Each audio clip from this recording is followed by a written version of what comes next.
Speaking of the word disenfranchised, many are disenfranchised by the fact that there are a number of Republicans who still don't admit the results of the last elections, who know was won by Joe Biden. What about you now, running in a tight race where this issue might be hurting your candidacy? Who won in 2020?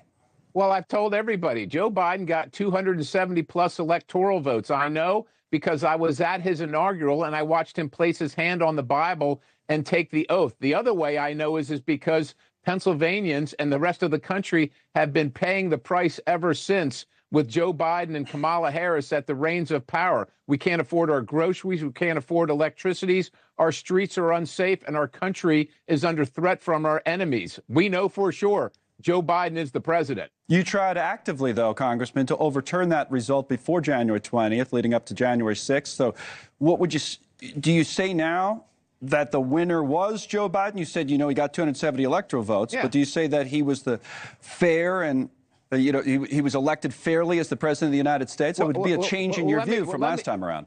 Yeah, let me just chide you a little bit on using the left's narrative of trying to overturn the election. What I did, and it's very clear, you can watch it on the clip on my time on the House floor, is I objected pending an investigation because there were a lot of things that happened in Pennsylvania that had never happened before, and there were a lot of things that were changed by people not in a position of authority to make changes on the fly during the election. And so what I did was, on behalf of my constituents that demanded I do so, call for an investigation. That investigation never happened, and I just use this characterization. If somebody is murdered and there's an investigation, nobody expects the person that was murdered to be brought back to life. But what they do expect is to find out how that person was murdered, why the person was murdered, and who did it, so that we can make sure it doesn't happen to anyone else. The investigation, the challenges to the election, as you know, did happen and were carried out in the courts, including in Pennsylvania. I was there covering it at the time, and there was only one lawsuit that was won